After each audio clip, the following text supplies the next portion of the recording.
श्रीमद् भागवत महापुराण स्कंद 10वां अध्याय 71वां।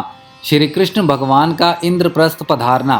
श्री शुकदेव जी कहते हैं, परीक्षित, भगवान श्री कृष्ण के वचन सुनकर महामति उद्धव जी ने देव ऋषि नारद, सभासद और भगवान श्री कृष्ण के मत पर विचार किया और फिर वे कहने लगे। उद्धव जी ने कहा, भगवान, देव ऋषि नारद जी ने आपको यह सलाह दी है कि फफेरे भाई पांडवों के राजसूय यज्ञ में सम्मिलित होकर उनकी सहायता करनी चाहिए। उनका यह कथन ठीक ही है और साथ ही यह भी ठीक है कि शरणागतों की रक्षा अवश्य कर्तव्य है।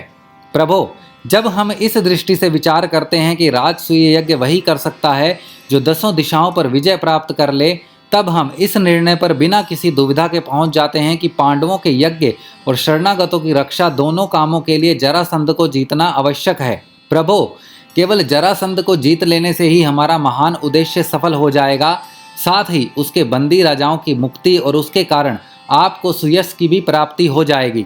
राजा जरासंध बड़े बड़े लोगों के भी दांत खट्टे कर देता है, क्योंकि 10,000 हाथियों का बल उसे प्राप्त है। यदि हरा सकते हैं तो केवल भीमसेन, क्योंकि वे भी वैसे ही बली हैं। उसे आमने सामने के युद्ध में एक वीर जीत ले, यही सबसे अच्छा है।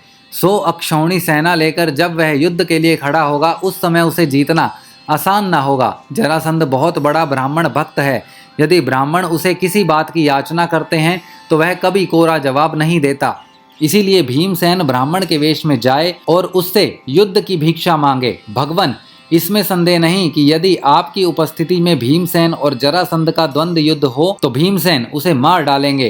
प्रभो, आप सर्वशक्तिमान रूप रहित काल स्वरूप हैं। विश्व की सृष्टि और प्रलय आपकी ही शक्ति से होता है।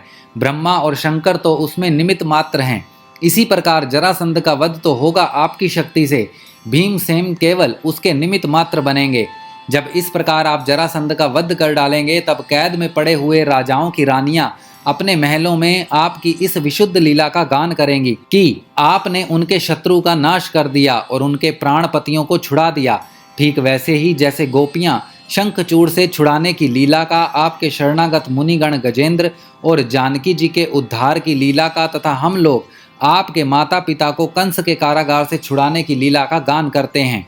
इसीलिए प्रभो, जरासंध का वध स्वयं ही बहुत से प्रयोजन सिद्ध कर देगा। बंदी नरपतियों के पुण्य परिणाम से अथवा जरासंध के पाप परिणाम से सच्चिदानंद स्वरूप श्री कृष्ण आप भी तो इस समय राजसूय यज्ञ का होना ही पसंद करते हैं। इसीलिए पहले आप वहीं पधारिए। श्री शुकदेव जी कहते हैं, परीक्षित, उद्धव जी की यह सलाह सब प्रकार से हितकर और निर्दोष थी। देव ऋषि नारद, यदुवंश के बड़े बूढ़े और स्वयं भगवान श्री कृष्ण ने भी उनकी बात का समर्थन किया। अब अंतर्यामी भगवान श्री कृष्ण ने वासुदेव आदि गुरुजनों से अनुमति लेकर दारुक, जैत्र आदि सेवकों को इंद्रप्रस्थ जाने की तैयारी करने के लिए आज्ञा दी। इसके बाद भगवान श्री कृष्ण ने यदुराज, उग्रसेन और बलराम जी से आज्ञा लेकर बाल बच्चों के साथ रानियों और उनके सब सामानों को आगे चला दिया और फिर दारुक के लाए हुए गरुड़ ध्वज रथ पर स्वयं सवार हुए। इसके बाद रथों, हाथियों, घुड़सवारों और पैदलों की बड़ी भारी सेना के साथ उन्होंने प्रस्थान किया। उस समय मृदंग, नगाड़े, ढोल, शंख और नरसिंगों की ऊंची ध्वनि से 10 दिशाएं गूंज उठी। सती शिरोमणि रुक्मणी जी आदि सहस्त्रों श्री कृष्ण पत्नियां अपनी संतानों के साथ सुंदर सुंदर वस्त्राभूषण, चंदन, अंगराग और पुष्पों के हार आदि से सज धज कर डोलियों, रथों और सोने की बनी हुई पालकियों में चढ़कर अपने पतिदेव भगवान श्री कृष्ण के पीछे पीछे चली। पैदल सिपाही हाथों में ढाल तलवार लेकर उनकी रक्षा करते हुए चल रहे थे। इसी प्रकार अनुचरों की स्त्रियां और वीरांगनाएं भली भांति श्रृंगार करके खस आदि की झोंपड़ियों, भांति भांति के तंबुओं, कनातों, कंबलों और ओढ़ने बिछाने आदि की सामग्रियों को बैलों, भैंसों, गधों और खच्चरों पर लाद कर तथा स्वयं पालकी, ऊंट, छकड़ों और हथनियों पर सवार होकर चली। जैसे मगरमच्छों और लहरों की उछल कूद से शुद्ध समुद्र की शोभा होती है, ठीक वैसे ही अत्यंत कोलाहल से परिपूर्ण फहराती हुई बड़ी बड़ी पताकाओं, छत्रों, च्वरों, श्रेष्ठ अस्त्र शस्त्रों, वस्त्राभूषणों, मुकुटों, कवचों और दिन के समय उन पर पड़ती हुई सूर्य की किरणों से भगवान श्री कृष्ण की सेना अत्यंत शोभायमान हुई। देव ऋषि नारद जी भगवान श्री कृष्ण से सम्मानित होकर और उनके निश्चय को सुनकर बहुत प्रसन्न हुए। भगवान के दर्शन से उनका हृदय और समस्त इंद्रियां परमानंद में मग्न हो गई। विदा होने के समय भगवान श्री कृष्ण ने उनका नाना प्रकार की सामग्रियों से पूजन किया। अब देवऋषि नारद ने उन्हें मन ही मन प्रणाम किया और उनकी दिव्य मूर्ति को हृदय में धारण करके आकाश मार्ग से प्रस्थान किया। इसके बाद भगवान श्री कृष्ण ने जरासंध के बंदी नरपतियों के दूत को अपनी मधुर वाणी से आश्वासन देते हुए कहा, दूत, तुम अपने राजाओं से जाकर कहना, डरो मत, तुम लोगों का कल्याण हो, मैं जरासंध को मरवा डालूंगा।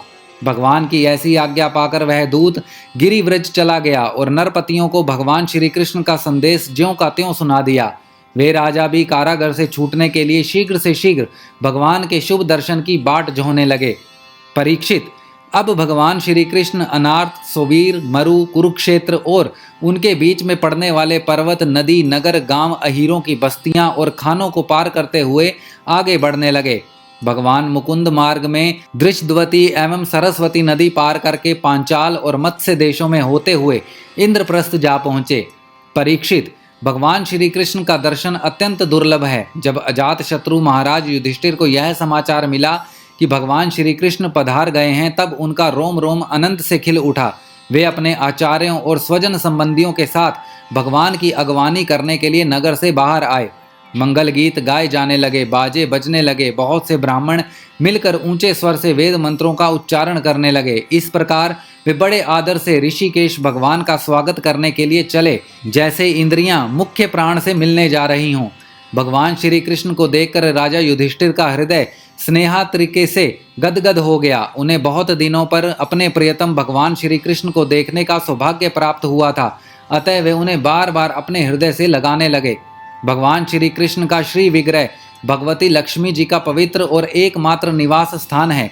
राजा युधिष्ठिर अपनी दोनों भुजाओं से उनका आलिंगन करके समस्त पाप तापों से छुटकारा पा गए। वे परमानंद के समुद्र में मग्न हो गए, नेत्रों में आंसू छलक आए, अंग अंग पुलकित हो गया। उन्हें इस विश्व प्रपंच के भ्रम का तनिक भी स्मरण न रहा। तदंतर भीमसेन ने मुस्कुराकर अपने ममेरे भाई श्री कृष्ण का आलिंगन किया।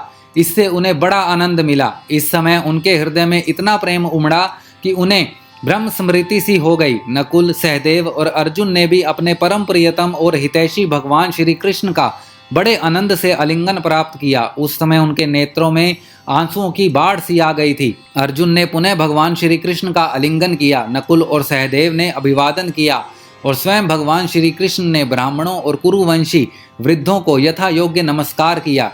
कुरु, संजय और कैकई देश के नरपतियों ने भगवान श्री कृष्ण का सम्मान किया और भगवान श्री कृष्ण ने भी उनका यथोचित सत्कार किया। सूत, माधव, वंदीजन और ब्राह्मण भगवान की स्तुति करने लगे तथा गंधर्व, नट, विदूषक आदि मृदंग, शंख, नगाड़े, वीणा, ढोल और नरसिंगे बजा बजाकर कमल नयन भगवान श्री कृष्ण को प्रसन्न करने के लिए नाचने गाने लगे। इस प्रकार परम यशस्वी भगवान श्री कृष्ण ने अपने सुहृदय स्वजनों के साथ सब प्रकार से सुसज्जित इंद्रप्रस्थ नगर में प्रवेश किया। उस समय लोग आपस में भगवान श्री कृष्ण की प्रशंसा करते चल रहे थे। इंद्रप्रस्थ नगर की सड़कें और गलियां मतवाले हाथियों के मद से तथा सुगंधित जल से सींच दी गई थी। जगह जगह रंग बिरंगी झंडियां लगा दी गई थी। सुनहले तोरण बांधे हुए थे और सोने के जल भरे कलश स्थान स्थान पर शोभा पा रहे थे। नगर के नर नारी नहा धोकर तथा नए वस्त्र, आभूषण, पुष्पों के हार, इत्र, फुलेल आदि से सज धजकर घूम रहे थे। घर घर में ठोर ठोर पर दीपक लगाए गए थे, जिनसे दीपावली की सी छटा हो रही थी। प्रत्येक घर के झरोकों से धूप का धुआं निकलता हुआ बहुत ही भला मालूम होता था। सभी घरों के ऊपर पताकाएं फहरा रही थी तथा सोने के कलश और चांदी के शिखर जगमगा रहे थे। भगवान श्री कृष्ण इस प्रकार के महलों से परिपूर्ण पांडवों की राजधानी इंद्रप्रस्थ नगर को देखते हुए आगे बढ़ रहे थे। जब युवतियों ने सुना कि मानव नेत्रों के पान पात्र अर्थात अत्यंत दर्शनीय भगवान श्री कृष्ण राजपथ पर आ रहे हैं, तब उनके दर्शन की उत्सुकता के आवेग से उनकी चोटियां और साड़ियों की गांठें ढीली पड़ गई। उनके घर का कामकाज तो छोड़ ही दिया, सेज पर सोए हुए अपने पतियों को भी छोड़ दिया और भगवान श्री कृष्ण का दर्शन करने के लिए राजपथ पर दौड़ आई। सड़क पर हाथी, घोड़े, रथ और पैदल सेना की भीड़ लग रही थी। उन स्त्रियों ने अटारियों पर चढ़कर रानियों के सहित भगवान श्री कृष्ण का दर्शन किया, उनके ऊपर पुष्पों की वर्षा की और मन ही मन आलिंगन किया तथा प्रेम भरी मुस्कान एवं चितवन से उनका सुस्वागत किया। नगर की स्त्रियां राजपथ पर चंद्रमा के समान विराजमान ताराओं के समान श्री कृष्ण की पत्नियों को देखकर आपस में कहने लगी, सखी, इन बड़भागिनी रानियों ने ना जाने ऐसा कौन सा पुण्य किया है जिसके कारण पुरुष शिरोमणि भगवान श्री कृष्ण अपने उन्नत हास्य और विलासपूर्ण कटाक्ष से उनकी ओर देखकर उनके नेत्रों को परम आनंद प्राप्त करते हैं। इसी प्रकार भगवान श्री कृष्ण राजपथ से चल रहे थे। स्थान स्थान पर बहुत से निष्पाप धनी मानी और शिल्पजीवी नागरिकों ने अनेकों मांगलिक वस्तुएं ला लाकर उनकी पूजा अर्चना और स्वागत सत्कार किया। अंतपुर की स्त्रियां भगवान श्री कृष्ण को देखकर प्रेम और आनंद से भर गई। उन्होंने अपने प्रेम विहल और आनंद से खिले नेत्रों के द्वारा भगवान का स्वागत किया और श्री कृष्ण उनका स्वागत सत्कार स्वीकार करते हुए राजमहल में पधारे। जब कुंती ने अपने त्रिभुवनपति भतीजे श्री कृष्ण को देखा तब उनका हृदय प्रेम से भर आया। वे पलंग से उठकर अपनी पुत्र वधू द्रौपदी के साथ आगे आई और भगवान श्री कृष्ण को हृदय से लगा लिया। देव देवेश्वर भगवान श्री कृष्ण को राजमहल के अंदर लाकर राजा युधिष्ठिर आदर भाव और आनंद के उद्रेक से आत्मविस्मित हो गए। उन्हें इस बात की भी सुधि न रही कि किस क्रम से भगवान की पूजा करनी चाहिए। भगवान श्री कृष्ण ने अपनी भुआ कुंती और गुरुजनों की पत्नियों का अभिवादन किया। उनकी बहन सुभद्रा और द्रौपदी ने भगवान को नमस्कार किया। अपनी सास कुंती की प्रेरणा से द्रौपदी ने वस्त्र, आभूषण, माला आदि के द्वारा रुक्मणी, सत्यभामा, भद्रा, जामवंती, कालिंदी, मित्रविंदा, लक्ष्मणा और परम साध्वी सत्यभामा श्री कृष्ण की इन पटरानियों का तथा वहां आई हुई श्री कृष्ण की अन्य आयन रानियों का भी यथोयोग्य सत्कार किया। धर्मराज युधिष्ठिर ने भगवान श्री कृष्ण को उनकी सेना, सेवक, मंत्री और पत्नियों के साथ ऐसे स्थानों में ठहराया जहां उन्हें नित्य नई नई सुख की सामग्रियां प्राप्त हों।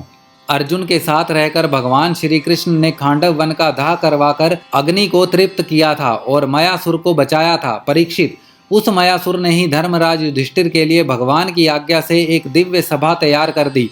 भगवान श्री कृष्ण राजा युधिष्ठिर को आनंदित करने के लिए कई महीनों तक इंद्रप्रस्थ में ही रहे। वे समय समय पर अर्जुन के साथ रथ पर सवार होकर विहार करने के लिए इधर उधर चले जाया करते थे। उस समय बड़े बड़े वीर सैनिक भी उनकी सेवा के लिए साथ साथ जाते। श्रीमद् भागवत महापुराण स्कंद 10वां अध्याय 71वां समाप्त।